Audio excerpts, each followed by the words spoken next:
The following video is intended for mature audiences. It contains horror elements, adult themes, and language that might not be suitable for younger viewers. Welcome to the Southern Underworld, your place for original horror, sci-fi, and thriller content where the stories are always written with heart. Don't forget to like this video, subscribe to the channel, and leave a comment. We'd love to know in what part of the world you are watching and what is your favorite horror movie of all time. Thank you for watching and enjoy the video.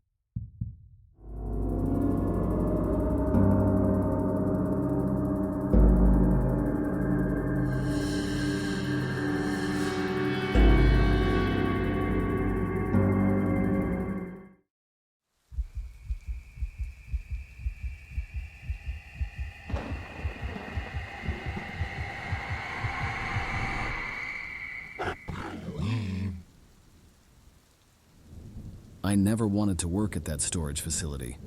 The pay was decent, but something about those endless corridors of metal doors always gave me the creeps.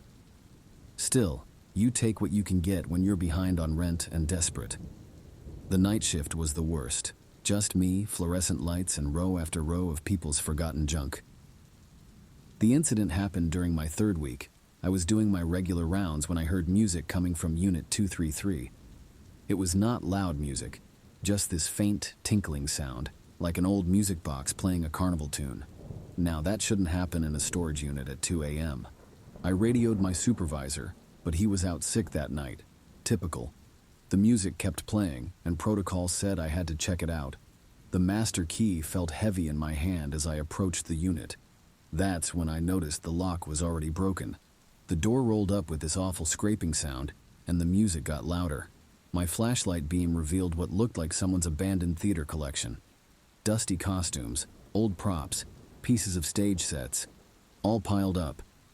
The music was coming from somewhere in the back. As I moved deeper into the unit, my light caught something that made my blood run cold. It was a vintage circus wagon, the kind they used to transport performers. The door was slightly ajar, swaying gently as if someone had just opened it. I should have left right then. Called the police and waited for backup. Anything but what I actually did. But you know how it is. Curiosity makes you do stupid things.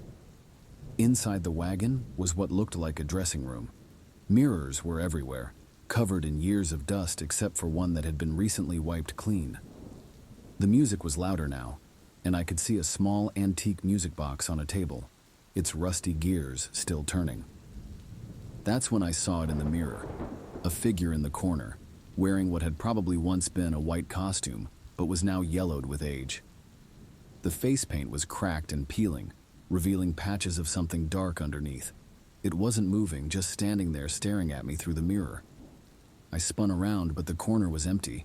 When I looked back at the mirror, the figure was closer, its cracked makeup forming this twisted smile. The music box played faster, more frantically. Without a second thought, I bolted. My flashlight slipped from my grip, clattering onto the floor and rolling away into the darkness. As I skidded to a halt outside of the entrance to the unit, a metallic crash reverberated through the vast expanse of the facility. The door had slammed shut behind me. The unmistakable sound of movement followed, growing louder and closer, underscored by a sickeningly wet and raspy chuckle. My phone was as lifeless as the dim corridor around me, just my luck. The only way out was through an emergency exit located at the far end of this pitch-black passage. With every step I took, that grotesque laughter seemed to inch closer. The overhead fluorescent lights flickered on and off. In those fleeting moments of illumination, I caught horrifying glimpses of it. An abhorrent creature crawling along the ceiling with its limbs contorted in ways that defied nature. In sheer terror, I ran faster, my heart hammering as I put distance between myself and the storage unit. I continued, screaming for help, dashing down the dim corridor toward safety. The sign for the emergency exit flickered above me, casting an unsettling green hue onto the concrete floor beneath. Gathering every shred of strength left within me, I threw myself at it. The door swung open violently with a thunderous crash against the brick wall. I didn't pause to regain my breath or dare look back. Instead, I sprinted across an eerily deserted parking lot toward my car, under a sky shrouded in darkness. It wasn't until I'd fumbled with my keys and slid into relative safety behind my steering wheel that I dared cast a glance back to where I'd emerged from. But there was nothing. Just an empty parking lot bathed in the stark glow of sodium lights and a silent, imposing building standing guard against the night sky. I quit that night, left my uniform on the manager's desk with a note saying I wasn't coming back. They found Unit 233 empty the next day. No costumes, no wagon, no music box. Just a single cracked mirror leaning against the wall. Here's the thing that still haunts me.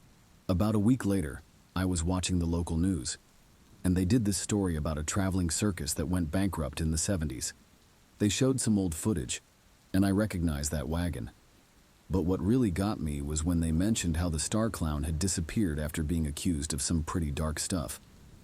They showed his picture, and that makeup, those cracks in the exact same places I'd seen, was identical. I did some digging after that. Turns out that the unit had been rented by the circus owner's family for decades. They'd been paying in cash every month, never missing a payment, until suddenly stopping 3 months before I started working there.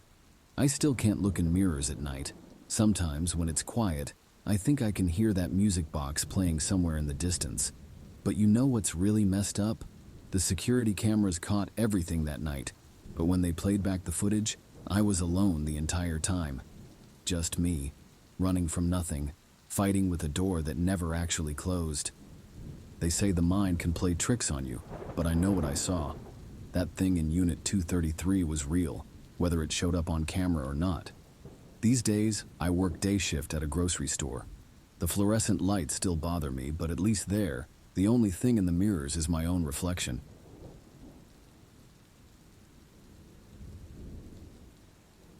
In Merry Oaks, where the salty air tasted of secrets and the sun's kisses carried a deceptive warmth, Flicker arrived like a swirling vortex of chaos in a world rendered bleak and gray. His wide grin, stretching beyond the crescent moon on a clear night, held a magnetism that shimmered briefly before revealing a sinister glint.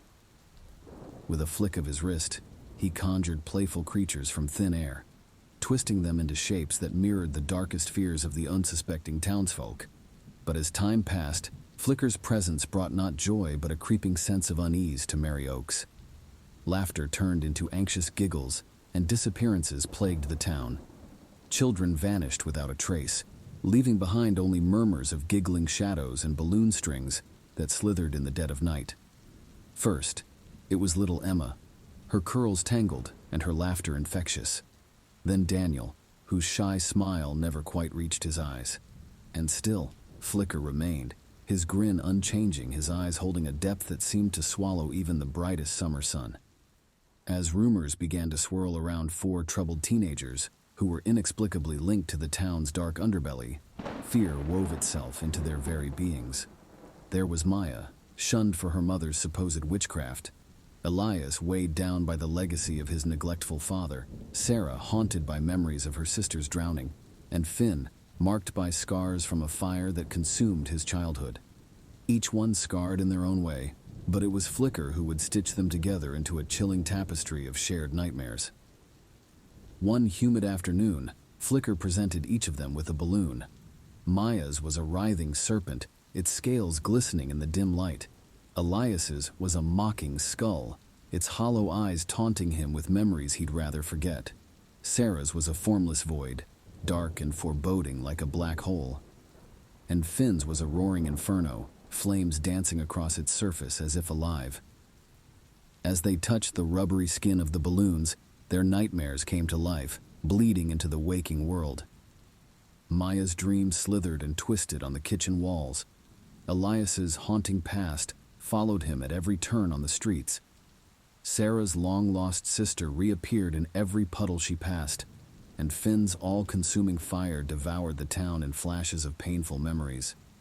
The once peaceful day turned into a living nightmare, all thanks to these seemingly innocent balloons.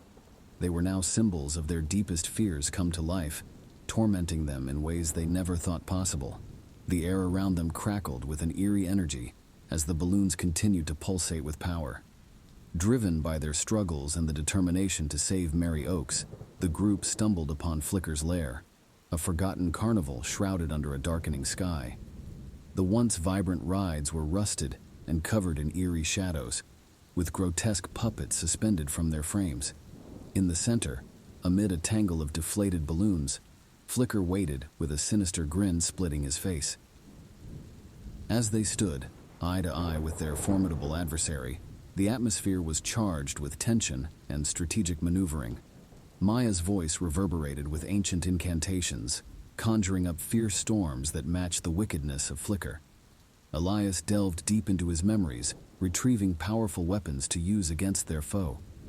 Sarah's tears fell like diamonds, giving birth to phantom limbs that grappled fiercely with the darkness, and Finn, with unwavering bravery, lit the way with nothing but flickering embers. But for every inch they gained on Flicker, he countered with deceptive moves, twisting their deepest fears into terrifying manifestations that threatened to overpower them. While exploring the abandoned amusement park, Maya stumbled upon a dusty trunk. She opened it to find a faded ledger filled with names and dates, meticulously documenting Flicker's victims and their fears. As she flipped through the pages, she realized that Flicker's power grew stronger during the full moon, and his victims were chosen based on their specific nightmares. A sense of urgency shot through Maya as she saw the crimson orb of the full moon bleeding through the clouds. With time running out, Sarah came up with a desperate plan. She lured Flicker toward the Ferris wheel, its rusted spokes glinting like skeletal fingers in the moonlight. As Flicker materialized, his maniacal laughter rang out like a siren through the desolate park. The sound bounced off the cracked concrete and rusted metal structures, amplifying the eerie atmosphere. Flicker's twisted grin lit up the darkness, his eyes gleaming with madness, and the park came alive, fueled by a crazed energy. Elias's heart raced as he followed Flicker up the rickety Ferris wheel. The clown suit that had once elicited laughter now sent shivers down his spine and stoked fear in his heart. With trembling hands, Elias ripped open the colorful fabric, revealing a writhing mass of mouths that whispered nightmares. Elias reached his hand into the darkness, expecting to feel warm skin, but instead encountering an icy, jagged void. Flicker's screams echoed throughout the carnival, causing fear to spread among the group. As Elias's hand made contact with Flicker, the clown's laughter turned into choked sobs. The solid ground beneath their feet suddenly gave way, and they were plunged into the ominous empty below. The light of the full moon cast a pale glow over their surroundings, revealing twisted rock formations and jagged edges jutting out from the walls of the abyss. As they fell, the rush of air was accompanied by the eerie howl of the wind through the cavernous space. Their bodies tumbled and spun, nothing but helpless passengers in a foreign, unfeeling world. Yet, amid the chaos, an unexpected unity emerged among the four troubled teenagers. They reached out for one another, their hands interlocking like a lifeline amidst the darkness. Maya's incantations danced on their lips, weaving a shield of protection around them, while Elias summoned forgotten memories of love and connection to fuel their bond. Sarah's tears turned into diamonds once more, providing a faint glow that pushed back against the encroaching shadows. And Finn, with his flickering embers, lit a path forward through the abyss. As they tumbled through the endless void, flashes of grotesque shapes and monstrous forms blurred in their vision. They could sense Flicker's true form lurking among the chaos, fueled by terror and dread. His once charming grin morphed into a snarl as he fought against their resistance.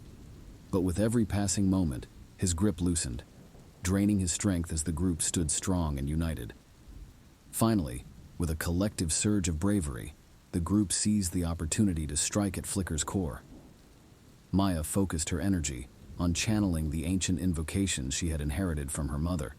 The very air crackled with electricity as her words resonated through the abyss, reaching deep within the essence of Flicker's being. Elias plunged his hand into the writhing mass of mouths, clenching the source of Flicker's power. Sarah's tears flowed like a river, their radiant light blinding Flicker and weakening his grip on reality. And Finn, with his flickering embers that blazed as an inferno, unleashed a devastating blast that shattered the darkness around them. In that brief moment of vulnerability, Maya and Elias wove their magic together, intertwining ancient incantations with forgotten memories. Their combined strength formed an effervescence that pierced Flicker's core, banishing him back to the realm from which he came. The abyss trembled and convulsed, releasing them from its merciless grasp as they returned to a world filled with the brightest sun and the warmth and brilliance of the day. As they stood in the middle of the abandoned amusement park, their breaths heavy and limbs sore from the treacherous journey, an overwhelming sense of awe encompassed the teenagers. They had all emerged from the depths changed. Maya's eyes sparkled with a deeper understanding of the gift she'd inherited from her mother. Elias walked with a more confident stride. Sarah's smile radiated a sense of peace, and Finn's fiery spirit blazed brighter than ever before. The scars on their bodies now symbolized strength and perseverance instead of pain and struggle. Together, the new friends returned to Merry Oaks, a town no longer shrouded in fear and darkness. The once troubled teenagers became beacons of hope for their community, using their own experiences to help others heal and overcome their nightmares. Maya embraced her mother's legacy, offering solace to those accused of witchcraft and fostering acceptance in a town riddled with prejudice and fear. Elias used his newfound confidence to pursue a career in counseling, specializing in trauma therapy for those haunted by their pasts. Sarah became a renowned artist, using her tears turned diamonds to create breathtaking sculptures that captured the resilience and beauty found within pain. And Finn, with his flickering embers, became a firefighter, saving lives and bringing light into the darkest of situations. The town of Merry Oaks transformed into a community of healing and growth, as its residents banded together to support one another through their struggles. Maya, Elias, Sarah, and Finn forged an unbreakable bond as they navigated the darkness and horrors of their shared experiences. Determined to turn their pain into purpose, they created an organization devoted to aiding those plagued by trauma and haunting nightmares. Their defeat of Flicker acted as a driving force for their cause, motivating them to utilize their struggles as motivation to uplift and embolden others. In Atlas, a desolate town where cornfields swayed with eerie whispers and secrets louder still, 10-year-old Mikey's heart was held captive by terror. It remained trapped beneath a ribcage that bore the bruises of perpetual fear, each beat echoing with the looming presence of a creepy clown. With his painted smile and cold button eyes, the haunting figure tormented Mikey relentlessly in his nightmares, filling him with crippling dread at every turn. Mikey couldn't escape the clowns that seemed to be everywhere in his small town. The faded circus poster at the town hall taunted him every time he walked by, while his dentist's porcelain clown figurine filled him with a sense of dread during checkups. The painted grins on their faces felt like a sinister joke, and he knew it was only a matter of time before they would demand tears and screams from their unsuspecting victims. Amidst the sweltering heat of a July afternoon, Atlas held its annual festival. Mikey's friends dragged him along, promising cotton candy and Ferris wheel rides. But as they approached the carnival grounds, the once lively atmosphere curdled under the harsh sun. The cheerful music morphed into a discordant drone, and the scent of buttery popcorn was choked by the metallic tang of fear. A group of children dressed in miniature clown costumes approached, their painted smiles radiating an eerie warmth. Mikey's throat constricted, his pulse racing as he bolted through the crowded fairgrounds, the carnival morphing into a twisted maze of grinning masks and garish banners. He stumbled into a darkened tent, the air thick with dust motes, swirling in a single sliver of sunlight. A wheezy chuckle echoed through the space, bouncing off the canvas walls. In the shadows, a figure lurked, cloaked in crimson velvet. Underneath his painted face, Mikey sensed something sinister lurking. It was Giggles, the town's legendary jester, and a relic of carnivals past. Mikey had always dismissed him as a figment of campfire tales, a boogeyman in oversized shoes. But standing face to face with that monstrous grin, every whispered story about Giggles's infamy felt like a bone-chilling truth. "Lost, little Mikey?" Giggles crooned, his voice a rusty hinge creaking open. Come, join the fun." Mikey's breath came in short, sharp gasps as he stumbled backward, his foot catching on a discarded stool and sending him crashing to the ground. The light from the spotlight shifted, revealing a disturbing scene. Cages stacked on top of one another, each one holding a child frozen in terror. their faces twisted into manic grins. Mikey's scream was drowned out by the sound of chuckling as Giggles lunged toward him with a knife. Mikey fell to the ground, hitting his chin hard on the dirt floor. As everything went dark, the last thing he saw was Giggles looming over him, the metallic smell of blood mixing with the sickly sweet scent of popcorn in the air. As the haze of sleep lifted, Mikey realized that he was tightly bound to a wooden chair in the center of a grimy tent. The musty scent of damp soil and old canvas surrounded him, making it difficult to breathe. A spotlight illuminated the figure in front of him, Giggles with his twisted, painted face and maniacal grin. The sharp lines of his makeup seemed to distort his facial features, creating a grotesque and unsettling appearance. "Such fear, Mikey," Giggles rasped, the sound grating on Mikey's nerves. "But fear makes the fun all the sweeter." A sudden glint of silver caught Mikey's eye, a scalpel polished to a gleaming sheen, reflecting the harsh glare of the spotlight. The sound of cackling laughter filled the tent, vibrating through the air like a sinister omen. Giggles lifted his arms in a dramatic display and revealed a long crimson scarf from within his dark cloak. It hung heavily between his fingers, ready to be unfurled as he played out his macabre magic act. 1, 2, Giggles counted, his grin widening with each word. 3. The scarf whipped forward with a force that startled Mikey, momentarily blinding him. He heard the sickening sound of metal on bone, his scream drowned out by a sharp clang. As the scarf fell away, Mikey's vision blurred, and he could only make out shades of red and black. In a flash, he saw it clearly, his skin stitched onto Giggles, creating a malformed mosaic of flesh and fear. Every fiber of his being was consumed with repulsion and fear as he gazed upon the scene. The pain scorched every inch of Mikey's body, every nerve singed and screaming in agony. Yet, as he stood amid chaos, his fists clenched and body tensed, a small flame sparked deep within him. Mikey couldn't help but laugh as he accepted the chilling realization that he was no longer afraid. The darkness within him stirred with anticipation, craving screams and terror from those around him. His blood pulsed with an insatiable desire for destruction and chaos. Giggles tilted his head, a flicker of confusion marring his painted features. His dark eyes searched the reflection in Mikey's terrified gaze, a slow smile spreading across his face as he recognized his own twisted image, staring back at him. Giggles chuckled, the sound sending shivers down Mikey's spine as he realized the true horror of their situation. "Welcome to the show, Mikey," Giggles whispered, his voice dripping with perverse joy. "Together, we'll paint the town red."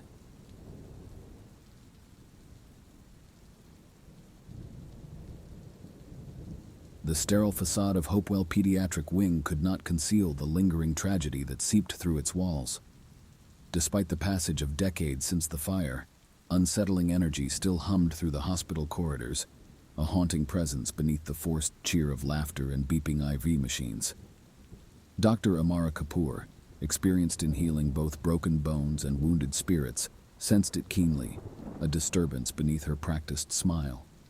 Rumors spread like trails of smoke, with children claiming to see fleeting shadows in the mirrored ceilings and nurses reporting strange occurrences. Toys moved on their own and equipment malfunctioned with a sinister buzz. Then came the disappearances. Little Timmy, the cherubic boy with a sunflower tucked behind his ear, mysteriously vanished from his hospital ward one moonlit night. After hours of frantic searching, he was found curled up in an abandoned wing of the building, his once cheerful expression twisted into a chilling and unnatural painted grin. And he was not the only one. One by one, other children disappeared, only to reappear later with their eyes glazed over and vacant smiles that resembled the eerie antics of a clown. The hospital corridors were filled with an ominous aura, as if the building itself was cursed, trapping its innocent victims in a nightmare world where nothing was as it seemed. Hopewell, once a beacon of hope and healing, lay in ruins, a canvas of paranoia and fear. Amara, with her analytical mind and determined spirit, delved into the hospital's dusty archives, searching for any clue that would shed light on the mysterious figure known only as Fizzy. The name itself sent shivers down her spine, evoking memories of a jovial clown whose painted smile hid a cruel and twisted mind. And then came the night when the flames engulfed Hopewell, consuming everything in their path, and leaving behind only nightmares and ash. The echoes of laughter and life snuffed out in an instant, replaced by a ghostly silence that hung heavily in the air. Fizzy's whispers echoed through the abandoned hallways. Amara remembered the night of the fire when she heard him laughing as he watched the chaos unfold.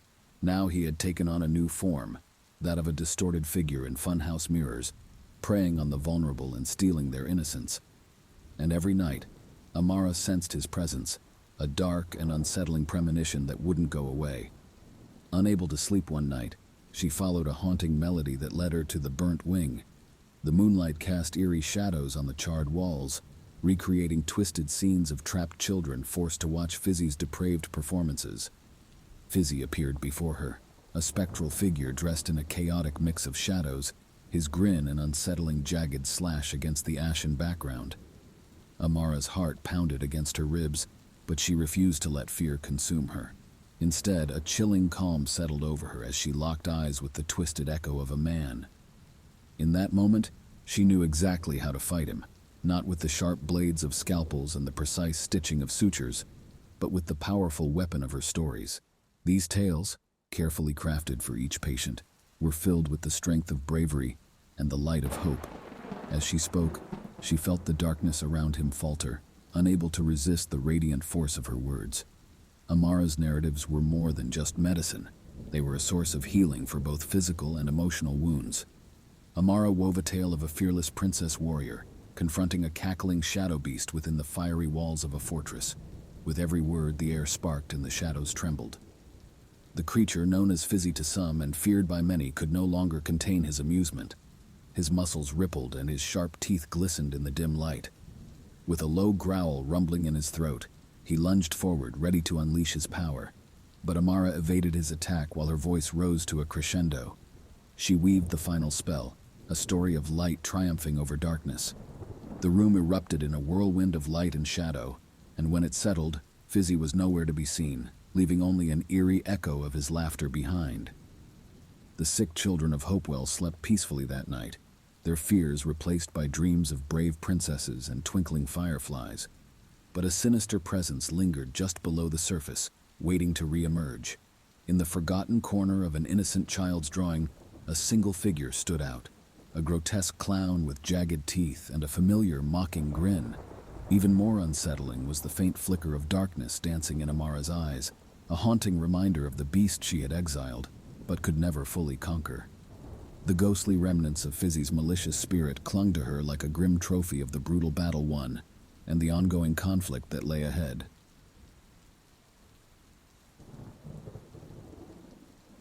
Barnaby Bannister, once hailed as the master of jokes and the king of punchlines, was drowning in a sea of silence.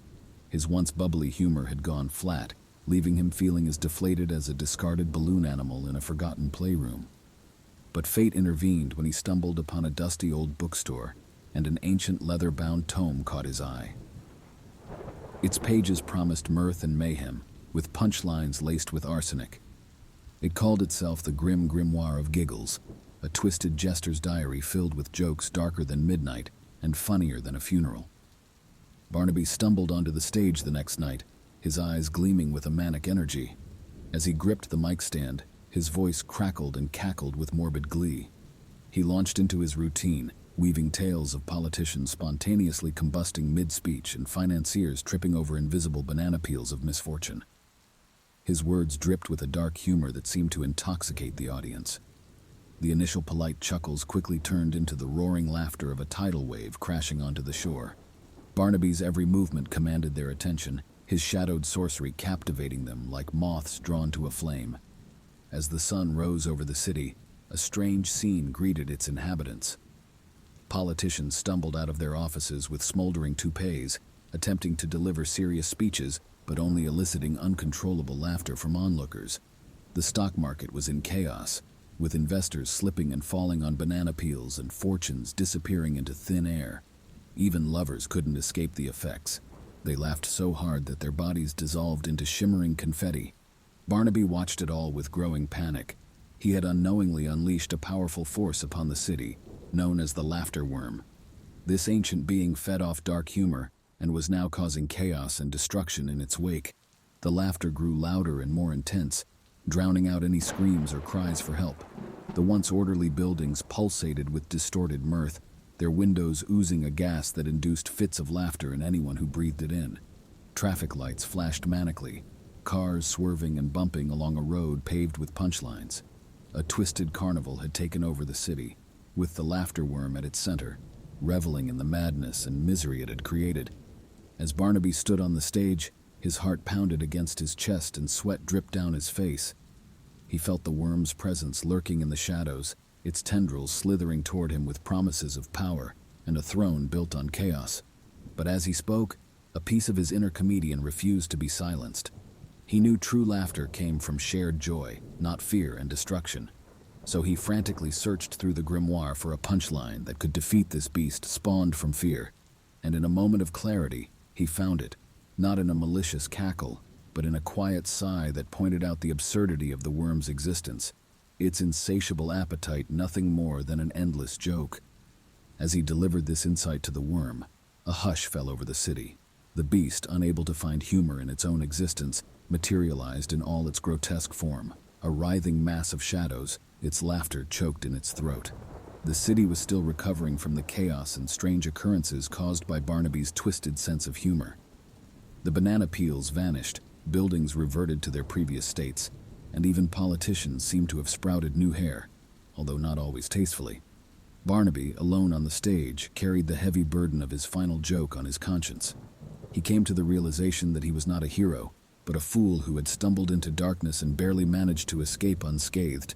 As he picked up the now blank grimoire, he vowed never to use its power for comedy again.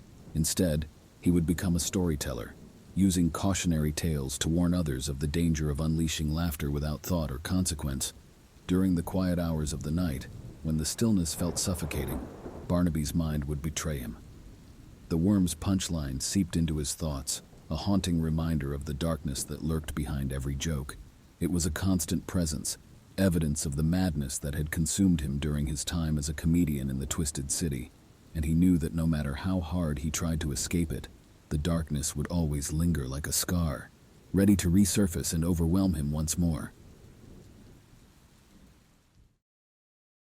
Don't forget to like, comment, share, and subscribe to the channel. See you next time. Thank you for watching.